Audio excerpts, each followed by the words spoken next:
जय श्रीकृष्ण. नमस्कार मंडळी. आजचा दिवस तुमच्यासाठी आनंददायी, सुखमय आणि समाधानकारक जावो अशी मी भगवान श्रीकृष्णांच्या पवित्र चरणी प्रार्थना करतो. आणि आता या नवीन व्हिडिओची सुरुवात करतो. मंडळी, येत्या 5 मे 2026 रोजी अत्यंत महत्त्वाची अशी अंगारकी संकष्टी चतुर्थी आली आहे.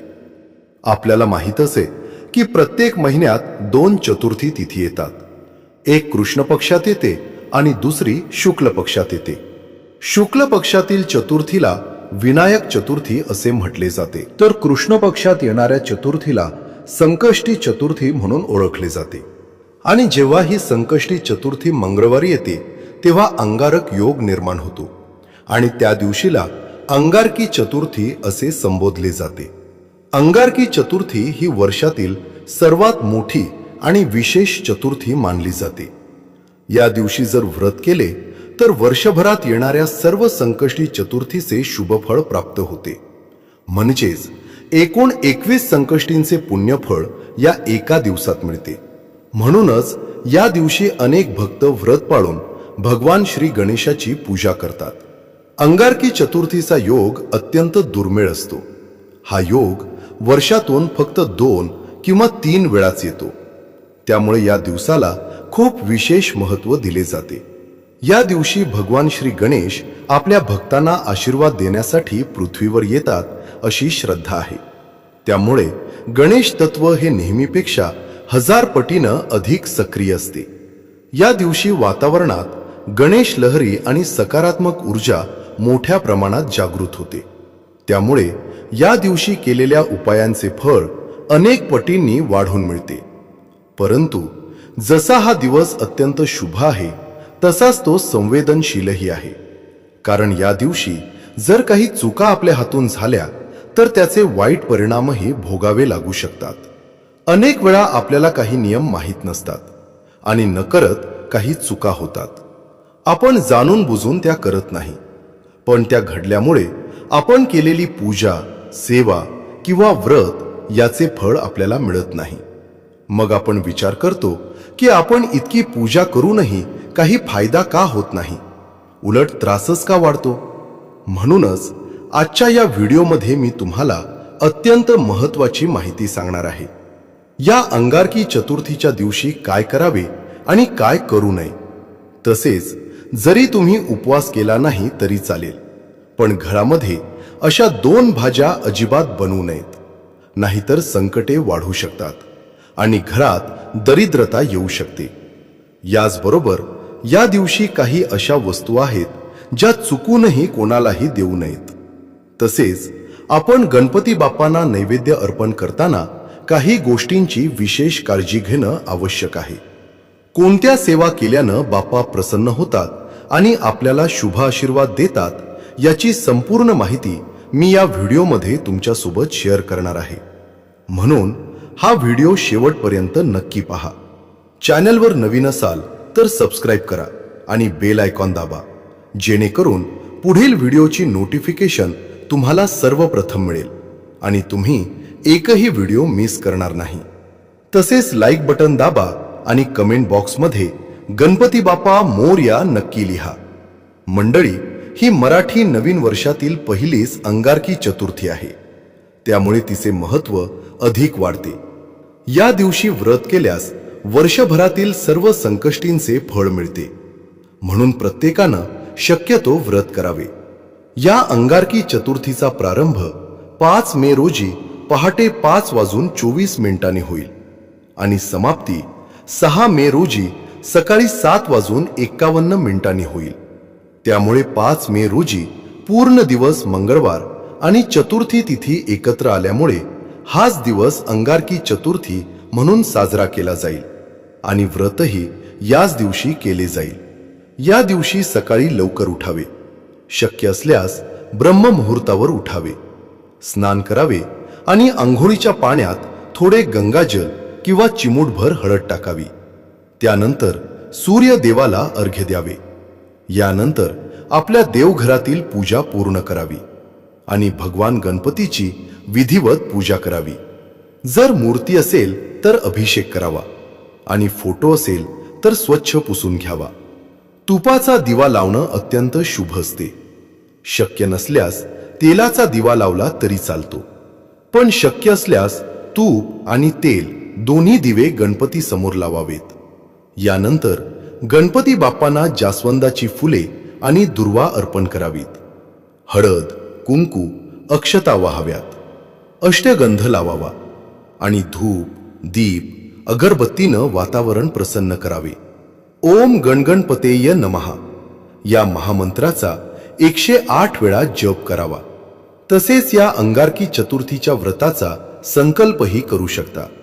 या दिवशी गणपती स्तोत्र आणि गणपती अथर्व शीर्ष यांचे पठण करणं अत्यंत शुभ मानले जाते.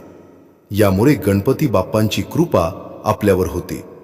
तसेच आपल्या क्षमतेनुसार गरिबांना आणि गरजू व्यक्तींना दान करावे. या दिवशी जर तुम्ही उपवास करत असाल तर तो योग्य वेळेवरच सोडावा. या दिवशी चंद्रोदय रात्री 10:14 होणार आहे, त्यामुळे त्याच वेळेला व्रत सोडावे. जर उपवास करणं शक्य नसेल तरीही मनापासून श्रद्धेनं गणपती बाप्पांची पूजा आणि सेवा केली तरीही त्यांचा आशीर्वाद मिळतो. गणपती बाप्पा हे बुद्धी, बल आणि विवेकाचे देव आहेत. त्यामुळे या दिवशी आपल्याला काही विशिष्ट भाज्या चुकूनही खायच्या नाहीत.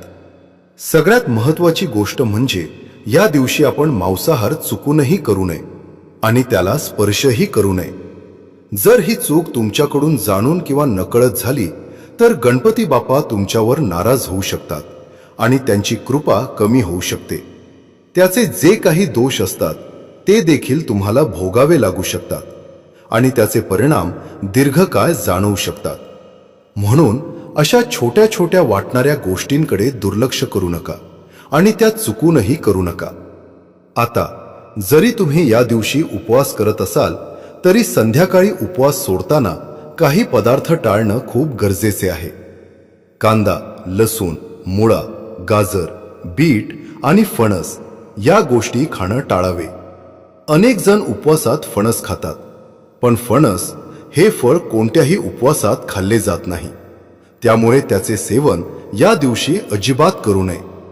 यासोबतच गणपती बाप्पांच्या पूजेमध्ये किंवा नैवेद्यामध्ये तुळशी पत्राचा वापर करू नये हे लक्षात ठेवा, कारण गणपती पूजेत तुळशीपत्र वर्ज्य मानले जाते. या दिवशी जर तुम्ही तुळशीपत्र अर्पण केले तर बाप्पा रुष्ट होतात असे मानले जाते. त्यामुळे ही चूक टाळणं अत्यंत आवश्यक आहे. तसेच या दिवशी कोणत्याही परिस्थितीत घरात मांसाहार आणू नये. अंडी, मटण, मासे किंवा कोणत्याही प्रकारचा मांसाहार घरात आणू नये. त्याला स्पर्शही करू नये आणि खाण्याचा प्रश्नच येत नाही. आता या दिवशी कोणते पदार्थ खावे तर शक्यतो सात्विक अन्नपदार्थच घ्यावेत. जर तुम्ही उपवास करत असाल तर सैंधव मिठाचा वापर करणं उत्तम ठरते, कारण उपवासात शरीराला सोडियमची गरज असते आणि सैंधव मिठातून ती भरून निघते. या दिवशी तुम्ही नारळ पाणी, दूध, अंजीर, खजूर, शेंगदाणे, रताळे, वरईचे तांदूळ, भगर, सफरचंद, डाळिंब, केळी, पेरू आणि इतर हंगामी फळे खाऊ शकता. तसेच तुम्ही गणपती बाप्पांना जो नैवेद्य अर्पण करणार असाल तो शक्य असल्यास गाईला खाऊ घालावा. जर ते शक्य नसेल तर तो नैवेद्य तुम्ही स्वतः ग्रहण करू शकता. या अंगारकी चतुर्थीला तिखट पदार्थ खाणं टाळावे. शक्यतो तिखटाचे पदार्थ बनवू नयेत आणि गणपती बाप्पांना नैवेद्य दाखवताना सुद्धा तिखट नसलेले पदार्थच अर्पण करावेत. याचबरोबर या दिवशी घरात भांडणं, वादविवाद, कटकटी होणार नाहीत याची विशेष काळजी घ्यावी, कारण अशा गोष्टींमुळे घरात नकारात्मक ऊर्जा वाढते आणि आपण केलेल्या पूजा किंवा सेवेला अपेक्षित फळ मिळत नाही. शक्य असल्यास या दिवशीचा उपवास स्वतःच्या घरीच सोडावा, हे अधिक शुभ मानले जाते.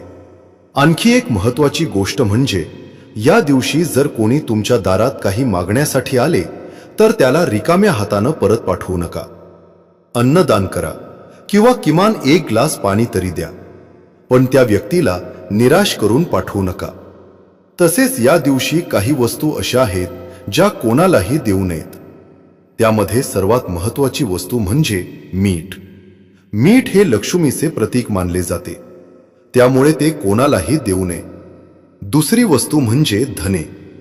धनप्राप्तीसाठी धन्यांना विशेष महत्त्व आहे आणि धनत्रयोदशीच्या दिवशीही त्यांची पूजा केली जाते.